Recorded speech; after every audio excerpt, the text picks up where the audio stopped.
J'ai déjà pris des cours de musique étant enfant, mais j'ai l'impression d'avoir tout oublié. Si vous êtes dans cette situation, de faire partie des personnes qui ont fait de la musique étant enfant et qui n'ont pas eu l'occasion pour X facteurs d'aller jusqu'au bout. Déjà, ne soyez pas gênés ou n'ayez pas honte de ne pas être allé jusqu'au bout de cette passion-là.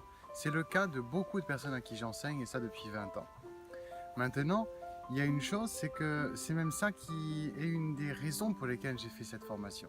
C'est tout simplement permettre à des adultes, des grands ados aussi, de reprendre le fil de leur contact avec la musique. Évidemment, de le faire avec méthode et avec un plan précis d'apprentissage. Mon rêve, c'est de pouvoir jouer avec mes enfants, ma famille, mes amis, en groupe. Je vous comprends tellement. Vous avez certainement même déjà eu cette envie musicale en voyant des amis jouer. Des amis, de la famille, jouer en groupe et vous vous êtes dit mais c'est ça que j'ai envie de vivre, ça a l'air tellement bien ce qu'ils vivent.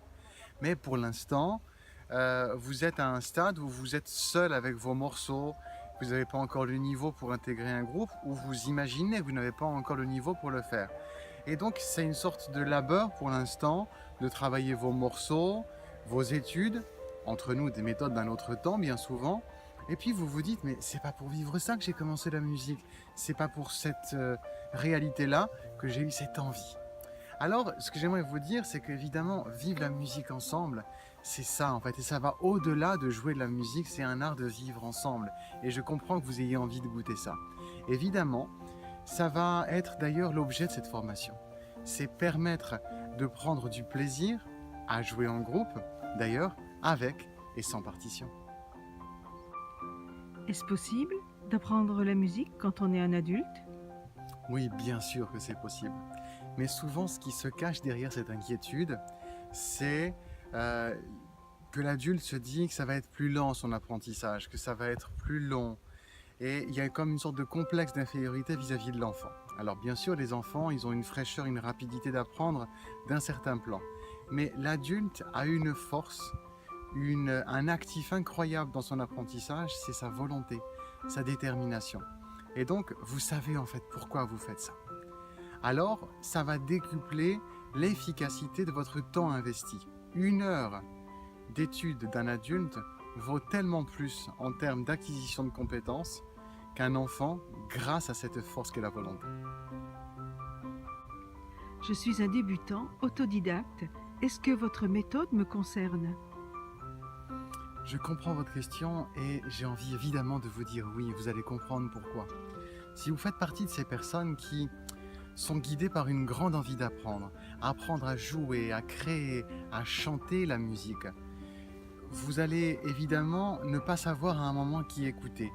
Vous avez d'un côté des personnes qui vous disent mais tu sais la musique il faut apprendre tout avec méthode, de manière très académique, et d'autres qui vous disent mais tu sais la musique avant tout c'est une question d'oreille, écoute la musique et répète ce que tu entends. Surtout il y a une chose qui est claire, si vous ne voulez pas passer des heures à jouer et vous ennuyer, à jouer des exercices sans avoir le droit de jouer quelque chose de joli.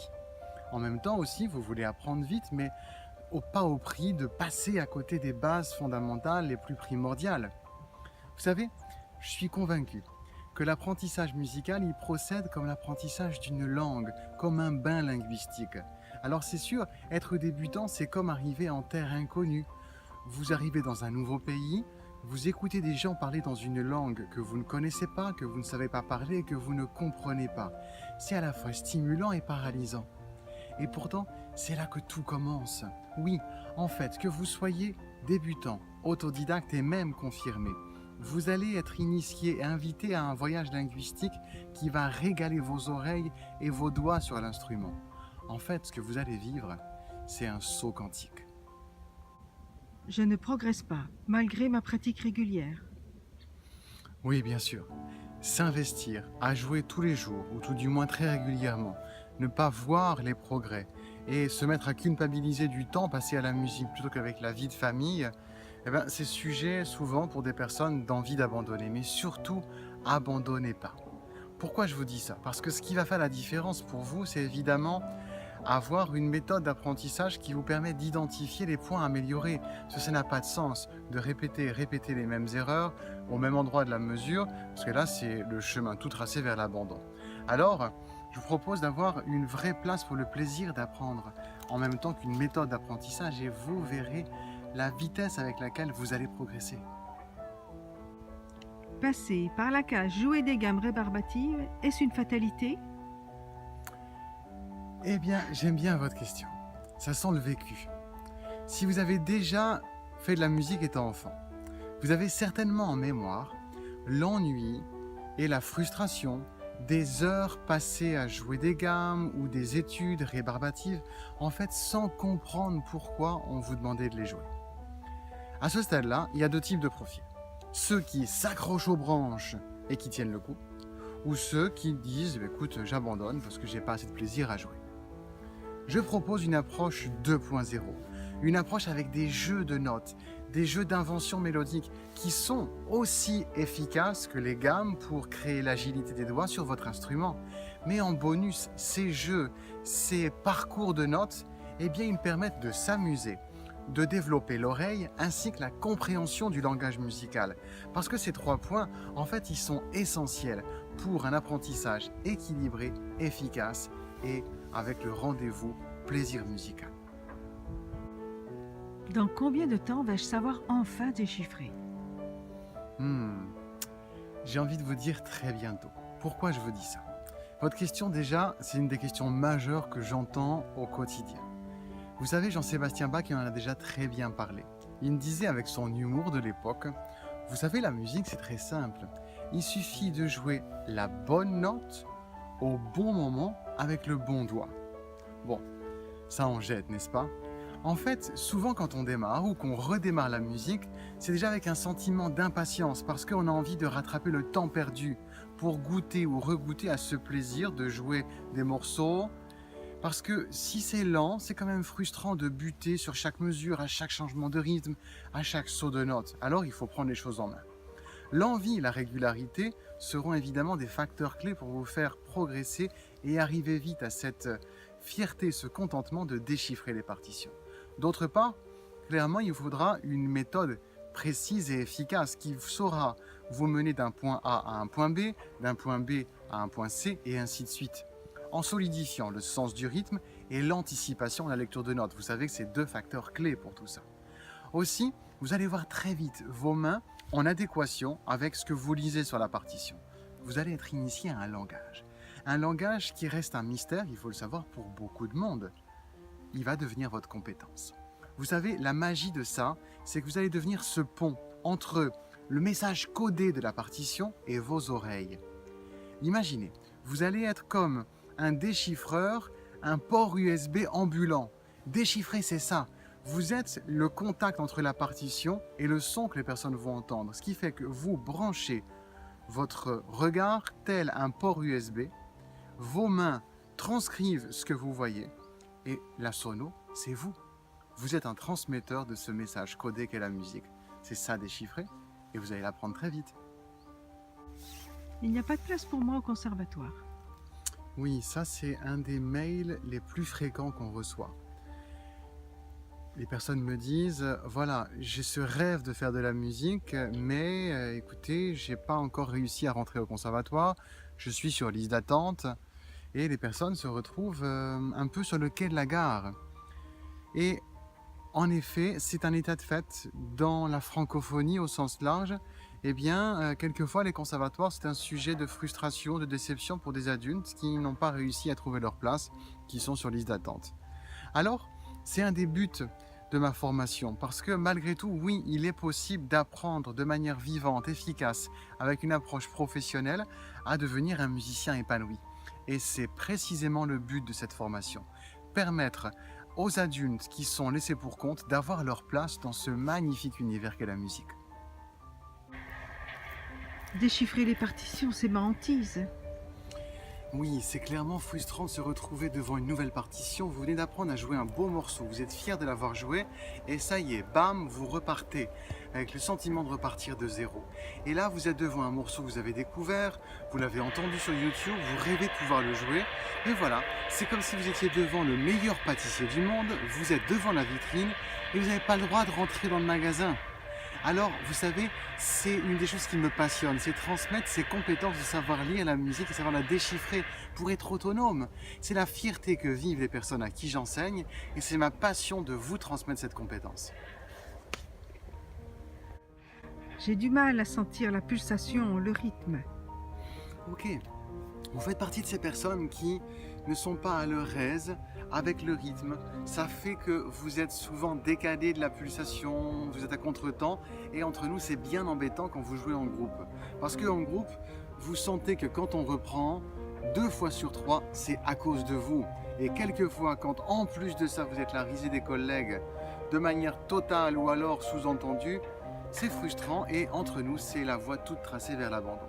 Mais en fait, il faut que vous sachiez que vous n'êtes pas du tout seul dans ce cas-là. C'est le cas de beaucoup de personnes qui apprennent la musique et beaucoup de personnes à qui j'apprends la musique et qui prennent tout d'un coup confiance. Tout d'un coup ou peu à peu confiance dans le rythme. C'est possible en fait de découvrir peu à peu, posément, le sens du rythme de manière ludique, souple, avec beaucoup de rire notamment. Et ça va bâtir cette confiance dans le rythme parce que vous allez le faire sans prise de tête. Entre nous en fait. Ça se construit étape par étape. Emmanuel, je chante chez moi. J'invente des mélodies et c'est beau. Mais quel dommage, je ne sais pas les retranscrire sur papier, ni même savoir les jouer avec mon instrument. Je me sens frustrée, déçue, incompétente. Vous savez, j'aime bien votre question. C'est tellement bon de fredonner dans la journée, de se dire tiens, je viens de chanter une jolie mélodie. Et si je pouvais l'écrire, c'est le rêve de beaucoup de monde, mais vous savez, là aussi, Paris, c'est pas fait en un jour. Et la création musicale, savoir retranscrire ce qui nous traverse l'esprit, ça s'apprend étape par étape. C'est en fait l'un des buts de ma formation, ce voyage musical que je propose. Il est pour vous faire vous familiariser avec ma cuisine de créateur de l'instant. Alors, de quoi est faite ma cuisine? Je crois que le fondement de la création musicale, c'est de venir à la rencontre des ingrédients majeurs. C'est quoi les ingrédients majeurs de ma cuisine? De tout musicien d'ailleurs, c'est les accords. Les accords à découvrir comme des saveurs, des senteurs, des textures, un toucher. Et là, tout d'un coup, c'est se mettre à entendre en 3D. Et c'est là que la confiance en soi s'installe. Et la surprise est là. Un matin, vos doigts courent sur votre instrument. Et vous vous mettez à jouer ce que votre imagination vous chuchote à votre oreille. Alors bien sûr au début c'est des bribes de mélodie, des mini-phrases, puis des phrases entières qui vous viennent et que vous savez jouer et écrire. J'ai peur de chanter. On me dit toujours que je chante faux. Alors tout d'abord, pour vous rassurer, j'ai une information pour vous. Sachez qu'il n'y a aucun lien de cause à effet entre le fait de chanter, juste ou pas juste, et la météo. Regardez juste la météo que nous avons dans le sud de la France, le nombre de personnes qui chantent et le nombre de fois où il pleut. Ça vous rassure? Bon, ça c'est une chose. Maintenant sérieusement, je comprends cette inquiétude. Je côtoie beaucoup de personnes qui pendant des années se sont privées de chanter, privées de cette joie de chanter. Alors j'ai développé une spécialité, c'est celle d'apprendre aux personnes à chanter et à chanter juste. Parce que l'oreille et le chant, ils sont intimement liés. C'est une équipe. Ils font une paire et une paire gagnante. Parce que vous allez découvrir une chose, que c'est une question d'écoute. Enfin, aucune importance en fait, si vous savez chanter ou non. Parce que vous savez parler. Vous saurez apprendre à chanter, faites-moi confiance. Est-ce que cette fois-ci ça va marcher? Souvent, quand on démarre la musique, ou on la redémarre, on s'adresse à un prof en particulier, cours en groupe, cours en ligne, et ça arrive que les personnes soient déçues parce qu'elles ont dépensé beaucoup d'argent et beaucoup de temps, et de découvrir que rien de nouveau sous le soleil, les méthodes sont trop académiques, trop rigides, et que l'apprentissage se fait souvent dans le stress. Malheureusement, dans ces cas-là, le plaisir, la reconnaissance, la valorisation sont les grands absents, et au final, c'est quand même le comble pour un loisir, non? Bien sûr, l'implication personnelle va être la clé aussi, et c'est en suivant mon approche, étape par étape, que votre musicalité va se construire. Ce que j'observe depuis des années, c'est que la créativité qui est au cœur de ma méthode, eh bien c'est une accélération pour s'approprier la musique, son langage et l'émotion qu'elle contient.